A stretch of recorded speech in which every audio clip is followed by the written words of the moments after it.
different books and different topics. I did feel really comfortable with this because I've met and heard Donnie Rader preach several times, um, and over the last probably 15 years, and he's a very everyone speaks very highly of him, and very, very good speaker. Um, I think 84th Street had him not too long ago.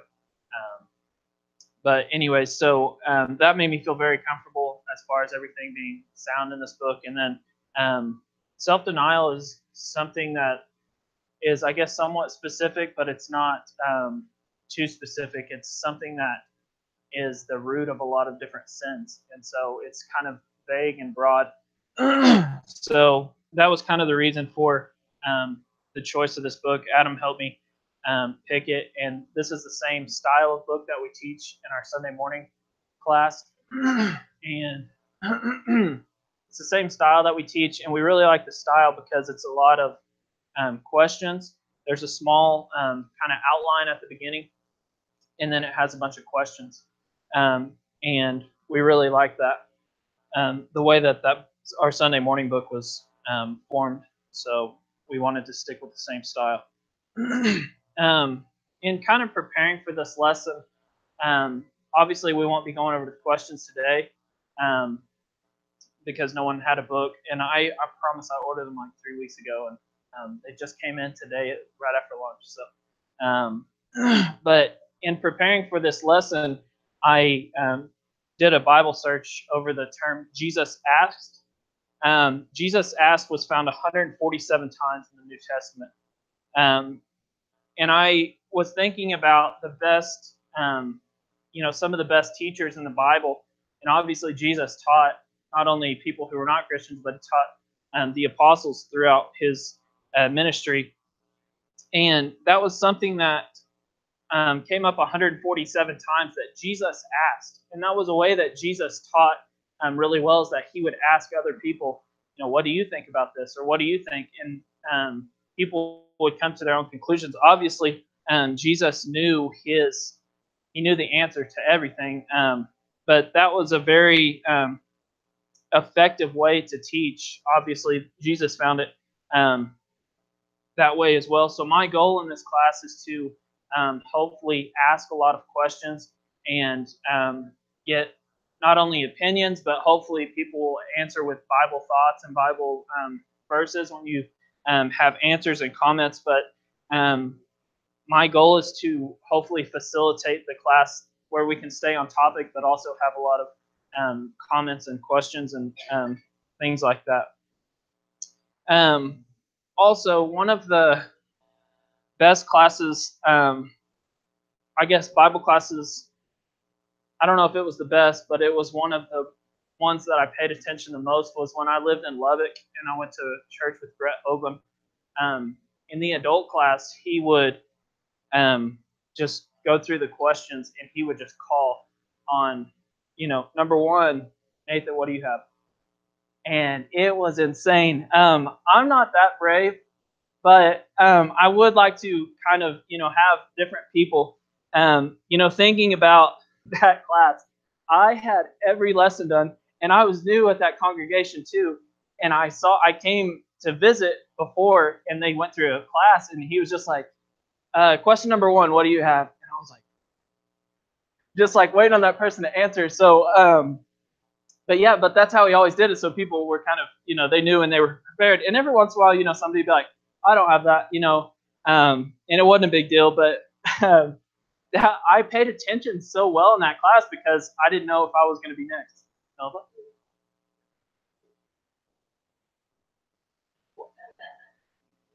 Yeah, I get. Nova really wants me out of here. Sorry, it wasn't announced beforehand. Okay. So anyway, so that was something that I had got a lot out of that class, and so I hope to, like I said, I'm not as hardcore as he is, but hopefully we can get other people that maybe don't feel comfortable, just making a random comment to answer a few questions and things like that. lastly, I don't know all the answers. This is my first adult class to teach, and so hopefully we can get through this together. So, talking about the book and the topic and some of the lessons, if you turn over to the table of contents, it's obvious how he lays it out. First lesson, which we'll talk about the first lesson today. Again, I don't want to get into the questions, but the topic of the first lesson is what is self-denial. So that's what we'll talk about a little bit tonight. The second one is God demands self-denial, and that's kind of first off, what is self-denial? Second off, why do we need to have self-denial? Well, lesson 2 is because God demands it. And then we get into some, you can call them temptations or sins or whatever it might be in lessons 3 and 4. Lesson 5 and 6, 7 and 8 are all about meekness. So we kind of do the same thing, self-denial, and then we do meekness after that. I feel like Nova is just now thinking this isn't a joke now that Billy's going to another class. So meekness, will define meekness, have examples of meekness and how to apply meekness, and then temperance, and then self-discipline. So all of these things are going to tie in together with self-denial, denying yourself, and that's what we'll be talking about in this book. The topic of this whole book is from one verse, and we'll go ahead and read that verse. It's in Mark, the 8th chapter, if we can open our Bibles.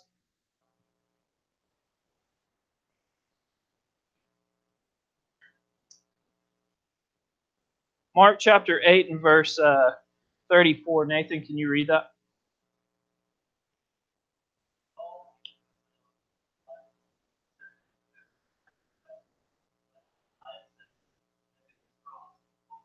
Okay, so we know that obviously he told the disciples here to take up their cross, follow him, to deny themselves. And so if Jesus told the disciples here to deny themselves and follow him, that was something that was a command to those disciples, which in turn is a command to us. And so something that is a command to us obviously is something that is important to learn about, because that is a command for us in our life.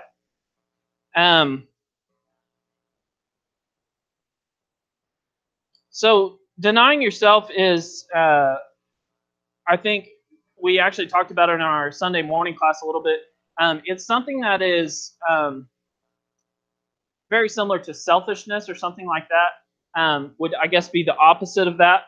And that's a cause of a lot of sins. If you think about selfishness and sins in the same context, you think about maybe forsaking the assembly. A lot of times that is because of a selfish reason. You want to go do something yourself, and you're not worried about lifting up your brothers or exhorting your brothers. You think about a lot of marriages end in divorce because of fornication. That is a lot of times a selfish reason because of that. And so denying yourself is putting off selfishness. It's the opposite of selfishness. And that is not only those two sins, but a lot of sins come because of selfishness. So that's kind of the reason why this self-denial is, yes, it's self-denial, but if you can master denying yourself, you can master a lot of sins or overcoming sins. And so then he goes on and talked about in the introduction, this little introduction on page 4, he went on to talk about how if we put others first, how we put God first, how we put our families first, that we'll not only be successful in overcoming sin, but we'll be successful in finances and business management, proper worship, living godly. So not putting yourself first in all situations is an all-around good thing to study. So hopefully you're on board with this topic by now. Again, we're not going to go through the questions, but I would like to go through this lesson. And ironically, I have to miss next week. I'm supposed to be back right around 7 o'clock from a trip to St. Louis. I'm supposed to be back around 7 o'clock, but I don't think I'm going to be back. So we'll have a substitute next week. But I don't. but we'll go over the first questions and only the questions on lesson 1 next week. But hopefully after we do this lesson, you'll know the answer off the top of your head. Well, that was Sunday. We were First and Second Kings. We finished the last chapter of Second Kings. We had singing night last week. It was supposed to be, but we had the weather. The week before that, we had finished the last lesson. I'm telling you, you guys don't believe me, but she doesn't believe this whole situation. Maybe by the end she will. This is real. Okay, so first, let's go ahead and start on page 5 and kind of go through this lesson. Again, we won't get to the questions, but we can kind of talk about this paragraph. And again, when we usually go through a lesson, we'll just start with the questions, and we'll use the questions as the format of the whole lesson. So we won't typically go through the lessons like this, just in case you're wondering. We'll just go through the questions, and hopefully everyone will have those prepared. But we'll talk about the lesson tonight. First off, what is self-denial? We talked about it a little bit already. Does anyone want to give a kind of a common definition of self-denial? Not putting yourself first, so you're denying yourself in a sense. What else? There's actually a few different words that the Bible uses to define it. Go ahead.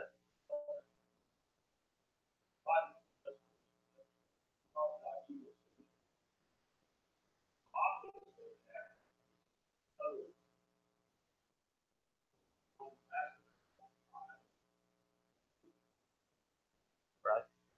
And like I said, this it's really just, 2 words. This self-denial is a lot. It means a lot of different things. So, and there are several definitions, and we'll talk about those later. What else is there? Self-control. Mm-hmm. Anybody else? So the first paragraph here, if somebody doesn't mind reading that, Jim, can you read the first paragraph there, which says Jesus said?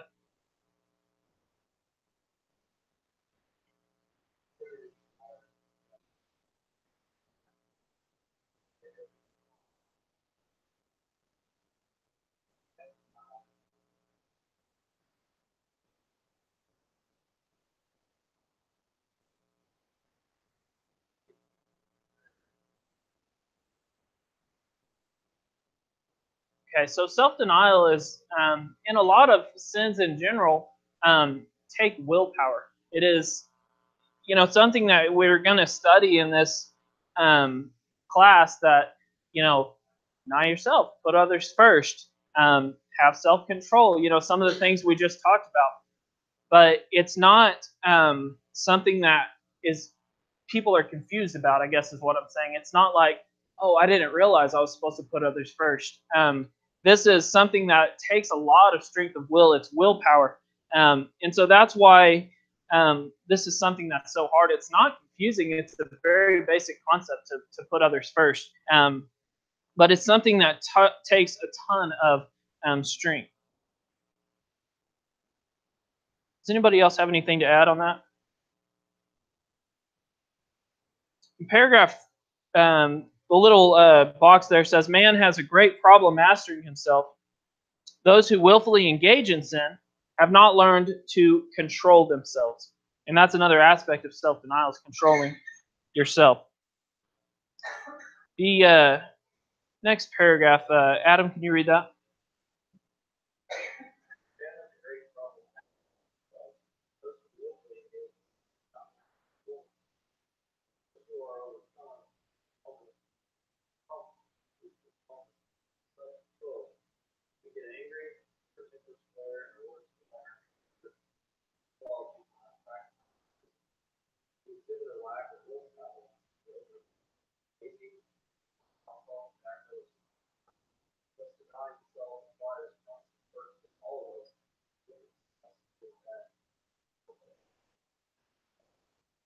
Okay, so again, he relates self-denial to willpower, and goes on to list some examples here. We exhibit a lack of willpower when we overeat, are lazy, addicted to alcohol, tobacco, or some other drug.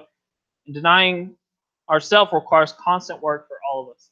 So this is something that is, again, it takes a lot of work and a lot of not only denying yourself, but other things. I like that someone said that the reason we talk about self-denial, we talk about denying lust. We talk about it in the self-denial from more things that we consider necessarily lust, but as they talk about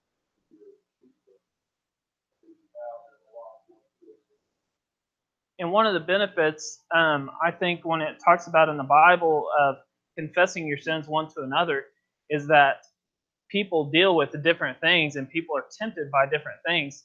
You know, abstaining from fornication might not be a big deal to women or whatever, but, you know, when it talks about not to gossip or, you know, and I don't mean to be sexist, but, you know, there's different things for different people. And so, like you said, denying fleshly lust and self-denial is very encompassing on that. Anybody else?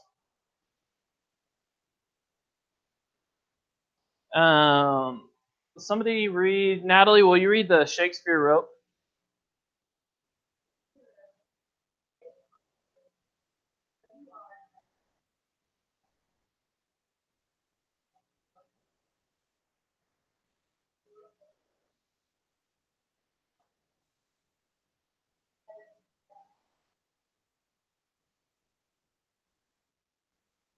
Okay, so just kind of an outside quote from something besides the Bible that, you know, talks about how this is something that you know, everybody deals with and everybody has addressed, or a lot of people have addressed.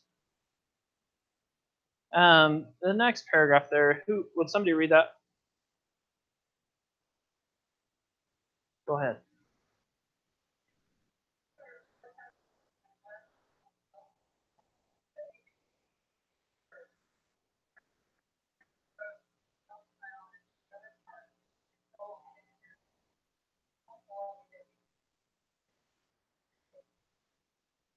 Okay, so this is what I was talking about. There's a bunch of different definitions for self-denial given by the Bible, and that's what we're going to get into now. First, there's a lot of different words and phrases. So, like I said, self-denial is just, you know, self-denial. In the verse that we read, in what was it, Mark chapter 8, that says, "Deny yourself." That's not even. It doesn't even say self-denial. So, there's a lot of different phrases and words put together. So there's deny himself, A, B, self-control, and C, temperance. So we'll read about those three here. Mark chapter 8, verse 34, we've already read that twice, actually, which is the passage, whoever desires to come after me, let him deny himself and take up his cross and follow me. Again, it's kind of the context for the whole book. B, the New King James, and he wrote in the intro, if you didn't see that, he quotes everything New King James unless otherwise given. So most of this is in New King James. New King James uses the word self-control in 2 Peter 1:6. And would somebody actually read, I believe it starts, it's a whole thought there in verse 5 through 8. 2 Peter chapter 1, verse 5 through 8.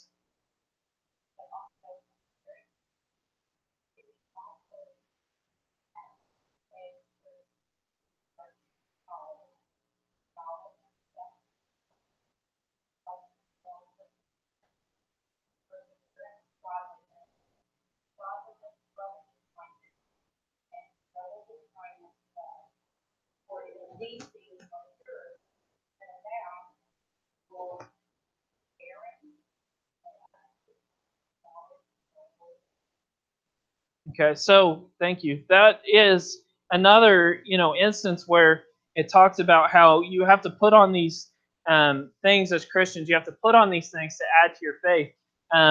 Again, like the example in Mark chapter 8, if we want to be a good Christian, we have to learn self-control. We have to learn denying yourself. So that's just re-emphasizing that point again.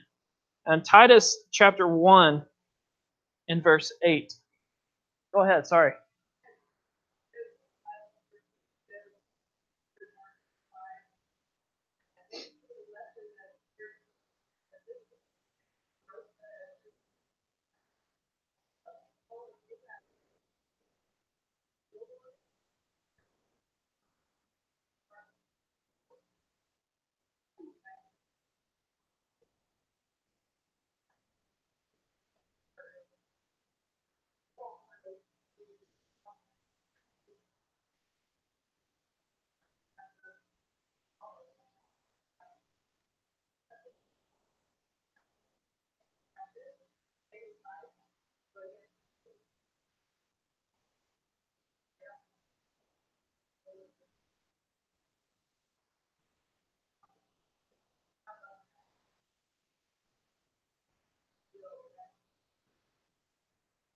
Right.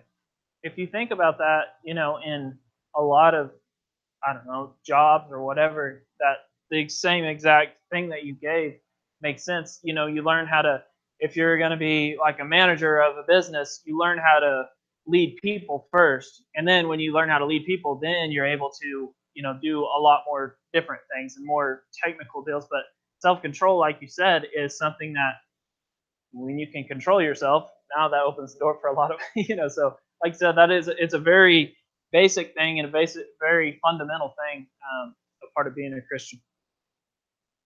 Anybody else? Let's read the other passage that it gives for this, Titus chapter 1, verse 8. Caleb, you want to read that? Hospitable, loving what is good, sensible, just, devout, self-controlled. Okay, so who is this written toward? Or what is it about? The elders. So why would they write, or why would he give this, I guess, example for this? Why would he give the example in Titus for this lesson or for this word? Anybody have any thoughts?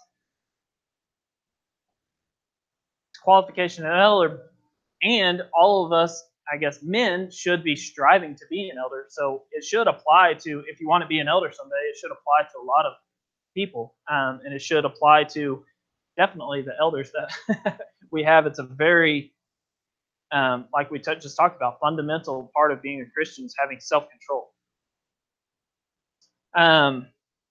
Anybody else have anything on self-control? Okay, let's read the next one. There's the word temperance or temperate. I don't know about you guys, but when I saw this word and have always read this word or thought about it, I've always thought temperance associated with temper. And so I was like reading a little bit more about it. That's not exactly what it is. Let's read 1 Corinthians, the 9th chapter, verse 25. Anybody?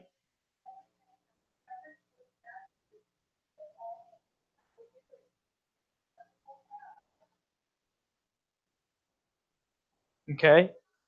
Let's continue to define it a little bit more. Titus chapter 2 and verse 2.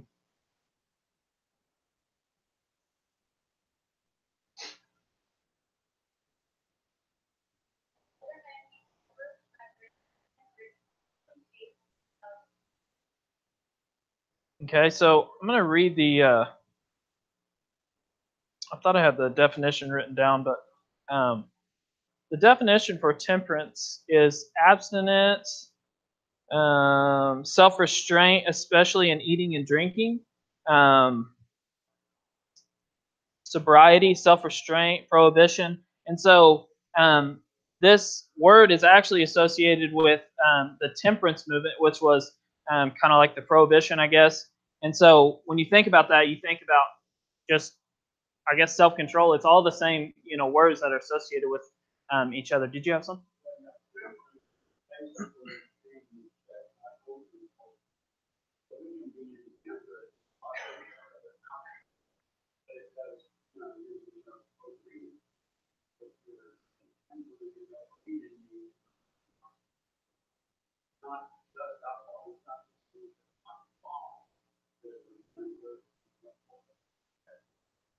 Right. It's just what a lot of people probably think of it with is that. Anybody else have anything to add on these three words? These are kind of the three words. Andrea?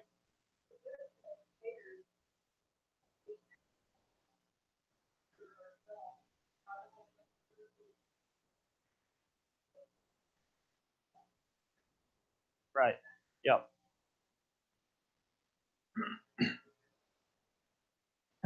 I think it says that in that same, Anybody else? Is there any other words or phrases that you can think of that would go with this idea of self-denial? I can't remember if any of the ones earlier that were said. weren't included in this.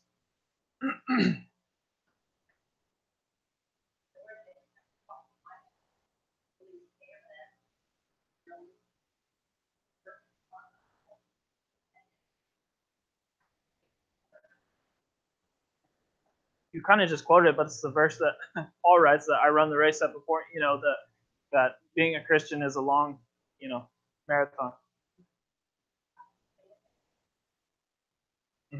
Very good thought. Selfless? I don't think so, but yeah.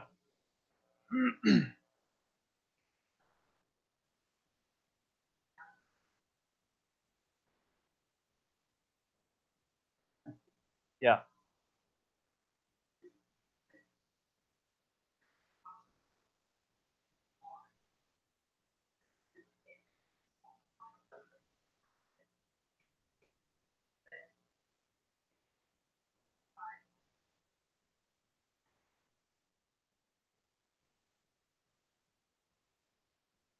Anybody else? Go ahead.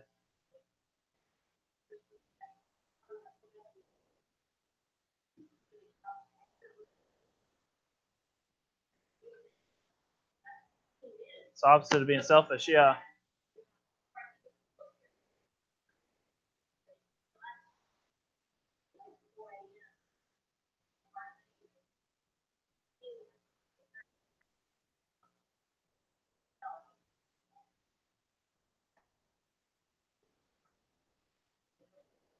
Right.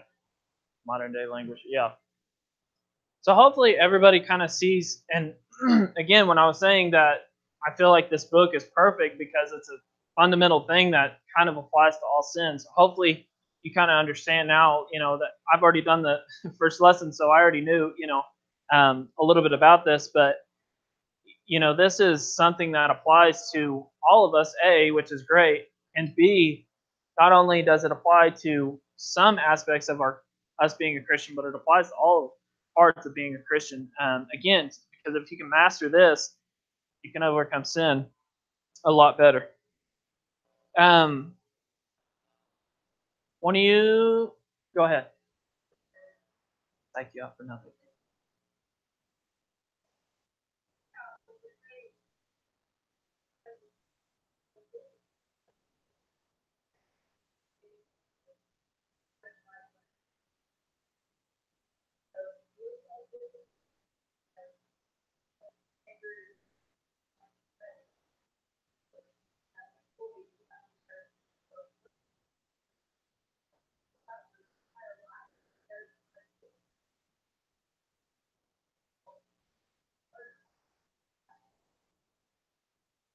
And that's another, which I don't know, is that what you were saying? That's another word that could go, discipline. Chris, can you read number 2, please?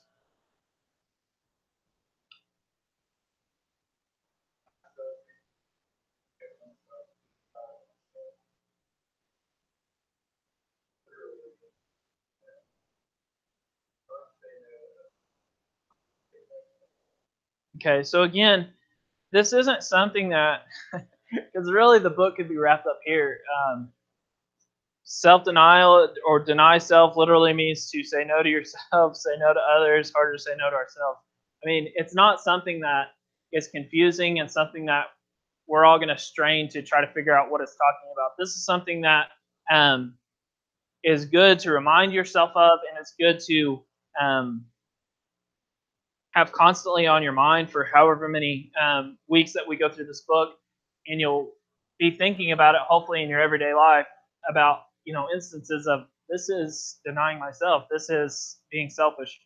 So again, this is not something that is going to be rocket science. The word temperance here comes up again. I guess I could have just written. I know I had a definition in here somewhere, but I went to Google. Number 3, does someone want to read the Strong's definition of temperance? Temperance means self-government. Strong said the original word translated comes from a word that means to be strong, to think, i.e., mental. It means domination or power or restraint. Thus, temperance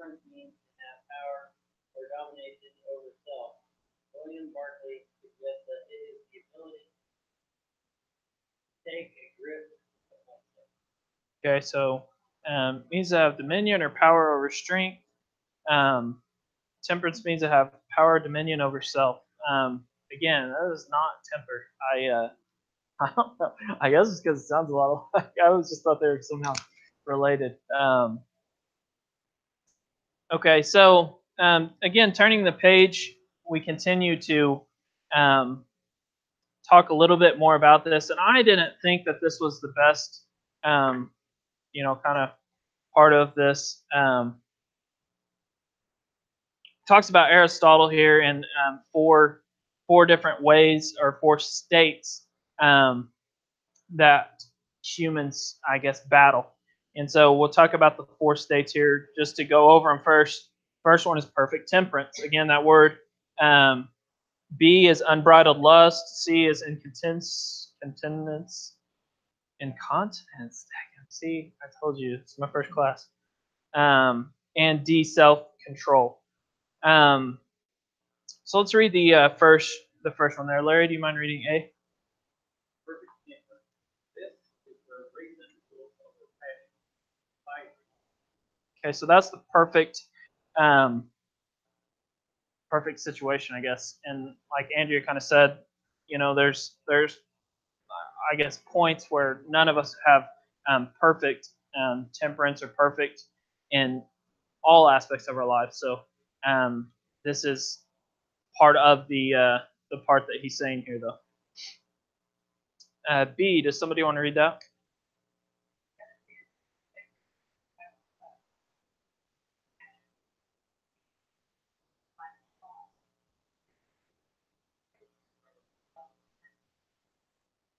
Okay, so the first one was perfect, perfect temperance, perfect, self-denial, whatever you want to call it.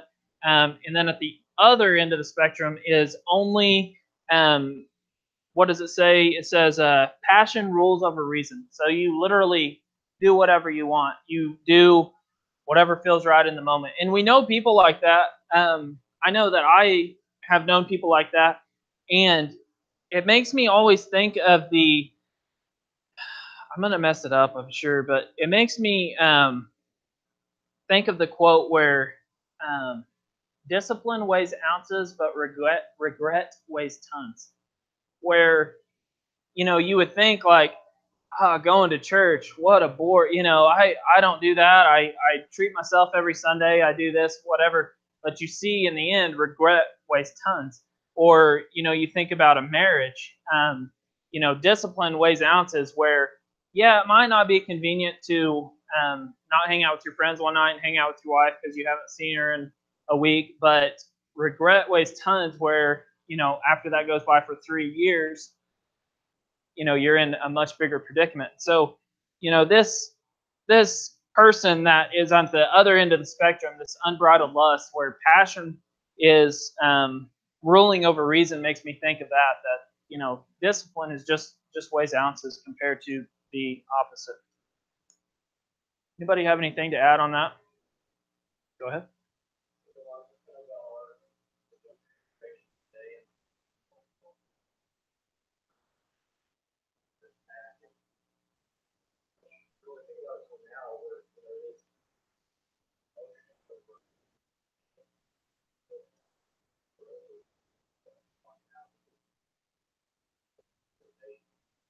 Passion, yeah.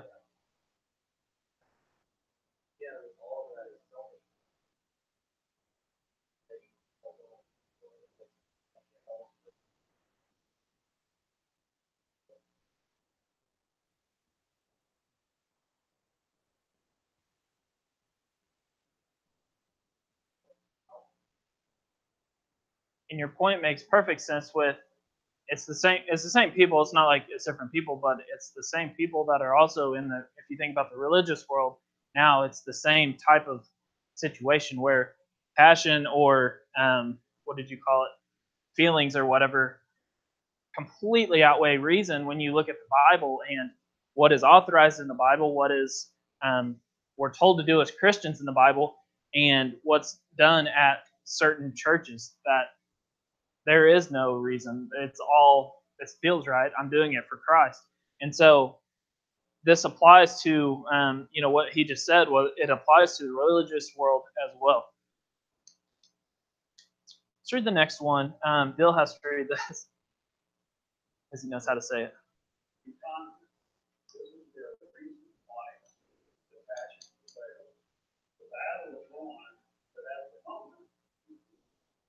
Okay, so I don't know why they put them in this order. Maybe it's like some,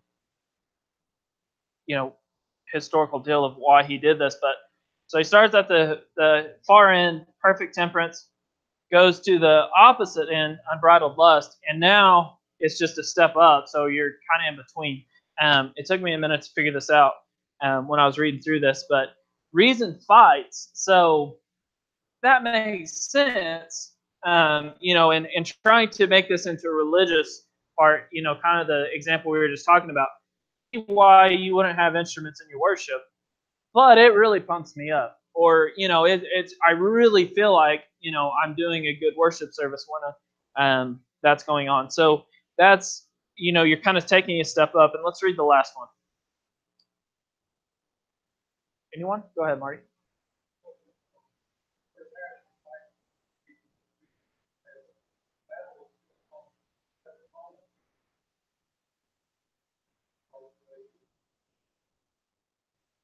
Okay, so 2 Peter 1:6 was the verse that we read. I don't know if you remember on the page before where we were talking about self-control. And this is just basically a definition of that. But so we went from the top down to the bottom, moved a step up, and now this is reason is prevailing, is what he says. Or passion fights against reason, but reason prevails. So hopefully, the majority of us are in this situation where reason prevails, and we can work to improve our self-control a little bit more through this lesson or this book. Anybody else? Okay, let's read the last paragraph. Rachel or Trevor? Marriage choice.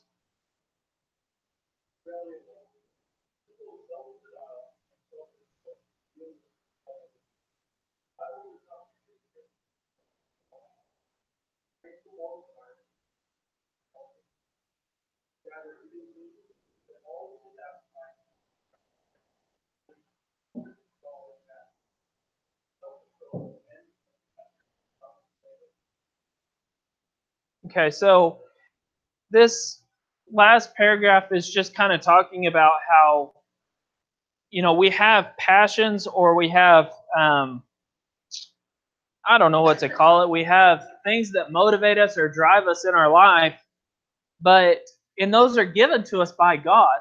And so it's not to say like, oh, God made me hungry all the time, that's why I'm obese, or whatever it might be. And so, God gave us these things because we have to eat to survive. And so he gave us these passions or these motivations or whatever. You think about the word passion. Paul used his passion in a really good way. He went out, he did use it in a really bad way, and then started using it in a real good way, teaching the gospel all through the nation. And, but passion, it can also make you, have road rage and flip someone off. And so, you can use this passion. God gives us these things in our life, or our, whatever you want to call it, your personality or whatever. But it's up to us to deny those passions when we need to, or when we need to use self-control. And so, again, that's just kind of to sum up this lesson of, we have these things. Don't think that, all these things are bad. We have these things, but they're supposed to be made for good. So, like I said, I don't want to get into the questions because those will make up the majority of the lesson next week. But can you think of some biblical examples of when someone did deny himself, or someone did have self-control, or didn't? Go ahead. You were thinking about this, I think.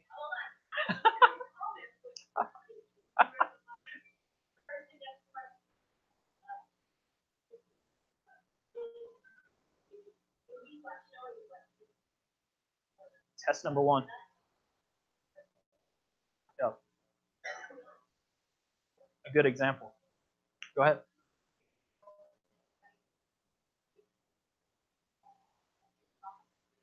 Yeah. These are all good examples. Somebody think of a bad one?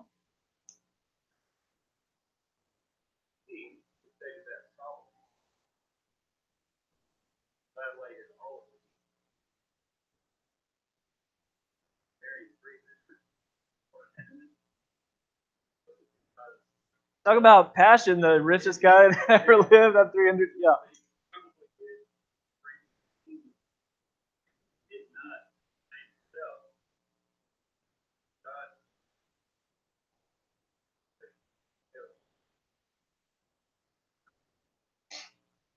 Anybody else? Go ahead.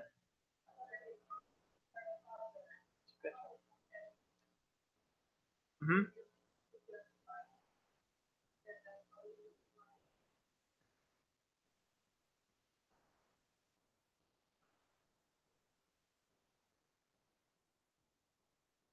Yeah. Right. Right. Go ahead.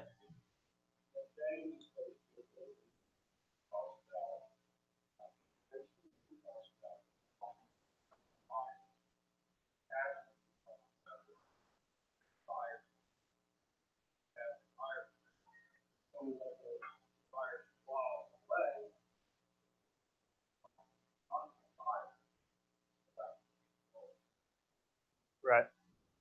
Well, we got 1 minute left. Thank you guys so much for all your comments and reading all the paragraphs. Like I said, we'll do lesson 1. All the questions will be the lesson for next week, and hopefully you'll be able to do all of them off the top of your head. If anyone didn't get a book, we have I got enough for each individual person. So if you are married and you want to share a book, good for you, but we have enough for everybody if you want one. So Nathan has them.